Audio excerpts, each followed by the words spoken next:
இந்த டிஷ்ஷ பண்ணதுக்கு அப்புறமா, அந்த அளவுக்கு நல்லா இல்ல அப்படின்னு சொல்லிட்டு தூக்கி தூக்கி போடுற மாரி காட்டுறாங்க தெரியுமா? அத பார்க்குறப்போ தாங்க கொஞ்சம் கஷ்டமா இருக்கு. என்னதான் ஸ்டார் ஷெஃப் லெவலுக்கு வந்து அந்த டிஷ் இல்லனாலும், சாப்பிடுற அளவுக்கு தானடா இருக்குது. அத ஏன்டா தூக்கி போடுற மாரி காட்டுறீங்க அப்படின்ற ஒரு ஃபீல் தான். உங்கள்ல யாருக்காவது இதே மாரி ஃபீல் ஆச்சு அப்படின்னா மறக்காம கமெண்ட்ல போட்டுருங்க. சரி ஓகே வாங்க இந்த வாரம் அந்த 4 எபிசோடையும் ஸ்டார்ட்டிங்ல இருந்து ரிவ்யூ பண்ணிடலாமா? ஃபர்ஸ்ட்டு வெற்றி ரிலேட்டடா பார்த்தீங்கன்னு வச்சுக்கோங்களேன். இந்த பேரலலா காட்டுவாங்க தெரியுமா? அதாவது வெற்றிய துரை ட்ரெயின் பண்றது.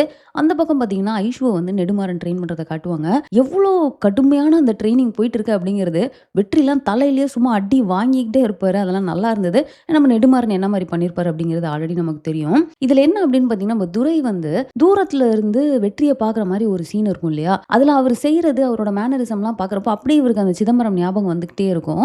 இதே மாரி தான் உங்க அப்பாவையும் நான் தான் ட்ரெயின் பண்ணேன் ஸ்டார் ஷெஃப்க்கு. அவரு காணாம போயிட்டாரு அப்படின்னோனே எனக்கு ரொம்ப ஃபீல் ஆயிருச்சு. ஸோ உன்ன மாரியே தான் அவரும் பண்ணுவாரு அப்படிங்கிற மாரி நெறைய விஷயங்கள வந்து இவரு ஷேர் பண்ணுவாரு. ஸோ மறுபடியும் அதே கேள்வி தாங்க. அத்தன பேரு ஸ்டார் ஷெஃப்ஸ் இருந்தும் கரெக்ட்டா இவரு எப்படி இவங்க அப்பா போன அதே இடத்துக்கே வந்து ட்ரெய்னிங்க்கு போனாரு அப்படின்னு தெரியல.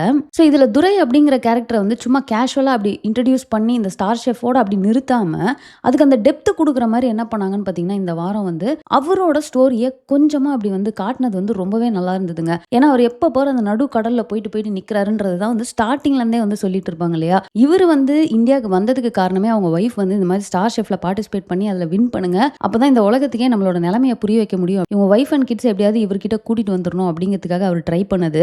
ஆனா அந்த சீக்வென்ஸ்லாம் நல்லா இருக்குங்க. அதாவது இவங்க 2 பேரும் பேசிக்கிறது. அன்னைக்கு நைட் வந்து நான் இங்க வெயிட் பண்றேன்.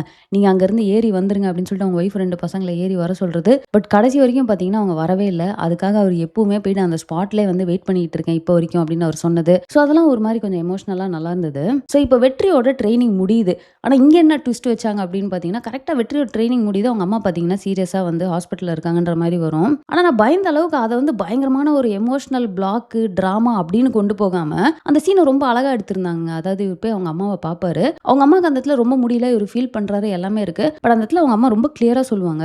இந்த ஒரு விஷயத்த நீ மைண்ட்ல போட்டு குழப்பிக்கிட்டே வந்து இந்த ஸ்டார் ஷெஃப்ப விட்டுறாத நீ ஜெயிக்கணும் அப்படின்றப்போ, நம்ம வெற்றியும் வந்து ஆமா கண்டிப்பா நான் ஜெயிப்பேன் அப்படிங்கிற மாரி ஒரு ஸ்மைலோட சொல்லுவாரு. அத வந்து ஒரு டிராமாவா யூஸ் பண்ணிக்காம அத வந்து லைட்டா கொண்டு போனது நல்லா இருந்தது. அண்ட் இவர் வந்து பார்த்தீங்கன்னா, துரை கிட்ட போயிட்டு சைன் வாங்குறதுக்காக போவாரு தெரியுமா? ஸோ அப்ப துரை வந்து சைன் எல்லாம் போட்டு குடுத்துட்டு வெற்றி கிளம்புனோனே வெற்றி அப்படின்னு கூப்பிடுவாரு. இவர் கிட்ட போய் நிக்கிறப்போ இவர் வந்து கைய ஷோல்டர்ல போடுறதுக்காக இப்படி தூக்குவாரு. ஸோ வெற்றி வந்து இத்தன நாளா அந்த ட்ரெய்னிங்ல மண்டையில அடி வாங்கிட்டே இருப்பாரு தெரியுமா? கைய தூக்குனோனே அடிக்க வராருன்னு நினைச்சுட்டு இப்படி இப்படி நகர்றது, தலைய வந்து தடவி குடுத்துட்டு அந்த வெற்றியோட எக்ஸ்பிரஷன்ஸ் இதெல்லாம் வந்து ரொம்ப அழகா இருந்தது அந்த சீனே. அண்ட் நம்ம ரம்யாவும் பார்த்தீங்கன்னா வந்து எல்லாத்தையும் மறந்துட்டு வெற்றிய கூப்பிட்டு, இந்த மாரி நான் வந்து லூசு மாரி பண்ணிட்டேன். அதெல்லாம் சாரின்னு சொன்னது.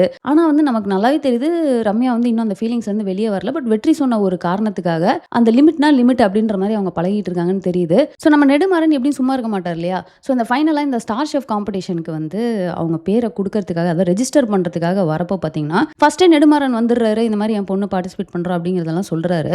அந்த ரெசார்ட்ல இருந்து ஒருத்தர் வந்து பேர் குடுத்துருக்காரு அப்படின்னு சொன்ன உடனே நம்ம நெடுமாறன் வந்து, ஆமா அவன் பயங்கரமான ஃப்ராடு அப்படி இப்படின்னு சொல்லிட்டு அந்த போலீஸ் கேஸ்ல உள்ள போனது அவன் ஏமாத்துவான்னு சொல்லி எல்லாத்தையும் வந்து இவரு சொல்லி வச்சிடுறாரு. ஸோ அதனால நம்ம வெற்றி உள்ள வந்து ஃபார்ம குடுத்தோனே, இந்த பேர பார்த்தோனேயுமே வந்து இல்ல இத நான் வெரிஃபை பண்ணணும். யார் இது துரையா? இவர வந்து இத்தன நாளா வந்து காணவே காணோம். நீ எங்க போய் சைன் வாங்கிட்டு வந்த? அப்படின்லாம் சொல்லி இவர் வந்து ஒத்துக்கவே முடியாதுன்னு சொல்லிட்டு வெளிய அனுப்பிடுறாங்க. அங்க தான் பார்த்தீங்கன்னா, அந்த மாஸ் என்ட்ரி அதாவது அந்த ஆட்டோ சீன் இருந்தது தெரியுமா? அது வந்து சூப்பரா இருந்ததுங்க. அதாவது அந்த ஆட்டோ அப்படியே என்டர் ஆகும். கரெக்ட்டா நம்ம துரை அதுலேருந்து இறங்கி வருவாரு. அவரோட ட்ரெஸ்ஸிங்லாமே பார்த்தீங்கன்னா, நல்லா ஸ்வாகா சூப்பரா இருக்கும். ஸோ அப்படியே அவர் நடந்து வந்து எனக்கு தெரியும்டா இந்த மாரிலாம் டிராமா நடக்கும், பாலிடிக்ஸ் நடக்கும் அப்படின்னு சொல்லிட்டு. ஆனா அந்த பக்கம் பார்த்தீங்கன்னு வச்சுக்கோங்களேன், இந்த நெடுமாறன்ட்ட அவர் பேசிக்கிட்டு இருப்பாரு இல்லையா? ஸோ அவரு அங்க பதறி அடிச்சுக்கிட்டு ஐய்யயோன்னு ஓடி வந்து, இவர் யாரு தெரியுமா? ஒரு 2 டைம்ஸ் ஸ்டார் ஷெஃப் வின் பண்ணியிருக்காரு. உங்கள பார்த்து தான் சார் நானே ஷெஃப் ஆகணும்னு நினைச்சேன்லாம் வந்து பயங்கரமா பேசுவாங்க. ஆனா ஃபைனலா பார்த்தீங்கன்னா, வெற்றியோட ரெஜிஸ்ட்ரேஷனையும் வந்து வாங்கிடுறாங்க. அங்க முக்கியமான சீன் என்ன அப்படின்னு பார்த்தீங்கன்னா, நெடுமாறன்ட்ட பேசிட்டு இருந்தவரு அவர விட்டுட்டு இங்கே ஓடி வந்தது அவருக்கு ஃபர்ஸ்ட் பல்பா இருந்தது. அடுத்து பார்த்தீங்கன்னு வச்சுக்கோங்க, நம்ம துரையே வந்து "ஹே நெடுமாறன்" அப்படின்னு சொல்லிட்டு போயிட்டு நெடுமாறன்ட்ட பேச போவாரு. ஸோ அந்த இடத்துலயும் அந்த சீன் அவங்களுக்குள்ள பேசிக்கிறதெல்லாம் வந்து நல்லா இருக்கும். ஸோ இந்த இடத்துல பார்த்தீங்கன்னா, நம்ம ஃபோட்டோஸ் எடுக்கிறதுக்காக கொஞ்சம் பேர் வருவாங்க. இதுல நெடுமாறன் வேற சாரி நாங்க இப்போ கொஞ்சம் பிஸியா இருக்கோம் அப்படின்னுவாரு. இல்ல சார் நாங்க துரை சாரோட எடுக்கணும் அப்படின்னு சொல்லிட்டு அந்த இடத்துல ஃபோட்டோ எடுத்துருன்னு சொல்லிட்டு நெடுமாறன் வந்து ரொம்ப நாள் கழிச்சு வந்து பேக் வந்து பல்பு வாங்கினது நல்லா இருந்தது. அண்ட் நம்ம வெற்றியும் பார்த்தீங்கன்னா, கடைசியா நெடுமாறன் கிட்ட போயிட்டு இந்த போலீஸ் கேஸ் ஆனது அது எல்லாமே உங்களால தான் அப்படிங்கிறது எனக்கு இப்போ கிளியரா புரிஞ்சிருச்சு. நான் கண்டிப்பா வின் பண்ணி காட்டுவேன் அப்படிங்கிற மாரி அவர் பேசிட்டு போவாரு. ஸோ அதுவும் நல்லா இருக்கும். அண்ட் நெக்ஸ்ட் பார்த்தீங்கன்னா, நம்ம ஐஷு இருக்காங்க இல்லையா? ஸோ ஐஷு வந்து அங்க அதே இடத்துல ரெஜிஸ்ட்ரேஷனுக்கு வந்திருக்கப்போ அவங்களும் வெற்றியும் தூரத்துல இருந்து பார்த்து ஹாய் சொல்லிக்கிறது. அதுக்கப்புறம் அவங்க மீட் பண்ணி பேசுறப்ப கூட ஐஷு வந்து அப்பாக்காக நான் இத வின் பண்ணி ஆகணும்னு ஒரு மாரி எமோஷனலா பேசுவாங்க. வெற்றி எல்லாத்தையும் சீரியஸா கேட்டுட்டு, இதுக்காகலாம் நான் விட்டு குடுப்பேன்னு நெனைக்காதீங்க. காம்படிஷன் தான் அப்படின்னு சொல்லிட்டு அவங்களுக்குள்ள அந்த ஒரு டாக். ஸோ அதுவும் பார்த்தீங்கன்னா சூப்பரா இருந்தது. இந்த ஐஷு வந்து அவங்க எக்ஸ் பாய் ஃப்ரெண்ட் அதாவது செல்வினை வந்து மீட் பண்றாங்க இல்லையா? அந்த இடத்துல வந்து பயங்கர சஸ்பீஷியஸான விஷயங்கள்லாம் வந்து நடந்திருக்குங்க. அதாவது ரெஸ்டாரண்ட்ல மீட் பண்றாங்க. ஸோ அவங்க வந்து எப்படி பிராக்டிஸ் போயிட்டு இருக்கு அப்படிலாம் அவரு கேட்குறாரு.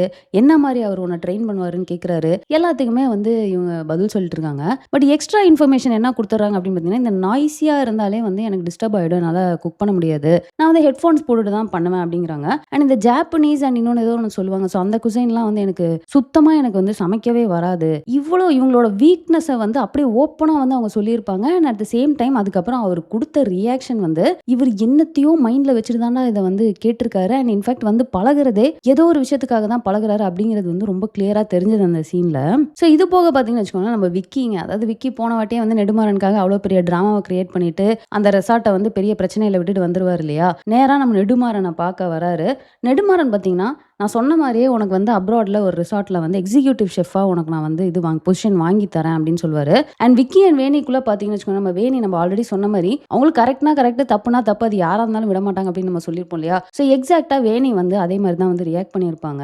ஏதோ ஒண்ணு தப்பா நடந்திருக்கு. என்ன நடந்துச்சு? ஏன் பண்ண? அப்படின்ற மாரி புஷ் பண்றப்போ இவர் வந்து ஓப்பனா சொல்லிருவாரு. ஆமா நான் வேணும்னே தான் பண்ணேன். நெடுமாறன் சொல்லி தான் நான் பண்ணேன். அவர் மேல இருக்க அந்த மரியாதை, அதாவது என்னோட மென்டர் அப்படிங்கிற மரியாதை, அந்த விசுவாசத்துக்காக தான் நான் பண்ணேன்ற மாரி மறுபடியும் ஜஸ்டிஃபை பண்ணிட்டு இருப்பாரு. ஸோ நம்ம வேணி செம்ம டென்ஷன் ஆயிட்டு, உன் பின்னாடியே சுத்திட்டு இருக்கறனால தானே நீ என்ன பண்ணாலும் நான் வந்து மன்னிச்சுட்டு போயிட்டே இருப்பேன்னு நீ நினைக்கிற. இதுக்கப்புறம் வந்து இந்த பிட்ரேயல என்னால ஏத்துக்கவே முடியாது. லெட்ஸ் எண்ட் திஸ் அப்படிங்கிற மாரி சொல்லிடுறாங்க. நான் இல்லாத இந்த உலகம் எப்படி இருக்கு நீ பாரு அப்படின்னு சொல்லிட்டு அந்த லாக்கெட் அந்த செயின் ஒன்று கொடுத்துருப்பாங்க தெரியுமா? அதை கலட்டி அப்படியே மூஞ்சிலே தூக்கி வீசிட்டு அப்படியே அவங்க நடந்துருவாங்க. ஸோ அந்த சீன் வந்து ரொம்பவே சாட்டிஸ்ஃபைங்கா இருந்ததுங்க. அதாவது விக்கி வந்து ஆல்ரெடி வேணி இல்லாம கஷ்டப்படுறத நம்ம பார்த்துருக்கோம். பட் இந்த வாட்டி பார்த்தீங்கன்னா வந்து அவருக்கு இப்போ பெட்டரான ஒரு பொசிஷன்லாம் வந்து கிடைக்குது. ஸோ இது எந்த அளவுக்கு வந்து அவர் ஹேண்டில் பண்ண போறாரு அப்படிங்கிறத நம்ம வெயிட் பண்ணி தான் பார்க்கணும். அண்ட் வேணியும் பார்த்தீங்கன்னா உடனே ஐஷுக்கும் கால் பண்ணி இந்த விஷயத்த சொல்றாங்க. பட் இங்க முக்கியமான விஷயம் அது கிடையாது. வெற்றி ஸ்டார் ஷெஃபா வந்து பார்ட்டிசிபேட் பண்ண போறான் அப்படிங்கிறதையும் சொல்றாங்க.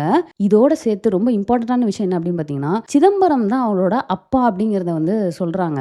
சிதம்பரமா அப்படின்னு சொல்லிட்டு நம்ம ஐஷு கொஞ்சம் யோசிச்சுட்டு இருக்கப்போ, அதான் நம்ம ஒரு கெஸ்ட் கூட வந்து சீக்கான்னு சொல்லி கேட்டாரு தெரியுமா? சீக்கா தான் வந்து வெற்றியோட அப்பா அப்படிங்கிறத ஓபன் பண்ணிடுறாங்க. நம்ம ஐஷுக்கு செம ஷாக் ஆகுது. ஸோ இவங்களுக்கு எல்லாமே கனெக்ட் ஆகுது. அந்த ஒரு சீன்ல அப்படி கனெக்ட் ஆகிற மாதிரி காட்டினாங்க. பட் அதுக்கப்புறம் அவங்க நார்மலா தான் பிஹேவ் பண்ற மாதிரி காட்டியிருக்காங்க. பட் நமக்கு வந்து இங்க முக்கியமான விஷயம் என்ன அப்படின்னா, இந்த இன்ஃபர்மேஷன் எப்படி ஐஷு கிட்ட போய் சேர்ந்துருச்சு. ஏன்னா வந்து ஸ்டார்டிங்ல நான் பயந்ததே என்ன அப்படின்னா, நம்ம ரகு அப்படிங்கிற கேரக்டருக்கு வந்து ஏதாவது ஆயிருச்சு அப்படின்னா இந்த ஒரு பெரிய இன்ஃபர்மேஷன் அவரோடய போயிருமோ அப்படின்றது. பட் இப்போ ஆல்மோஸ்ட் நிறைய பேருக்கு வந்து இந்த விஷயம் தெரிஞ்சிச்சு அப்படிங்கிறது கொஞ்சம் சாட்டிஸ்ஃபைங்கா இருக்குது. ஸோ இந்த வாரம் வந்து முக்கியமான விஷயங்கள் எல்லாத்தையுமே நம்ம டிஸ்கஸ் பண்ணிட்டோம். ஸோ இந்த வீடியோ இதோட முடிச்சுக்கிறேன். இந்த வீடியோ உங்களுக்கு லைக் பண்ணுங்க, ஃப்ரெண்ட்ஸ் எல்லாமே ஷேர் பண்ணுங்க, மறக்காம சேனலை சப்ஸ்கிரைப் பண்ணி சப்போர்ட் பண்ணுங்க. தேங்க்ஸ் ஃபார் வாட்சிங். Bye by.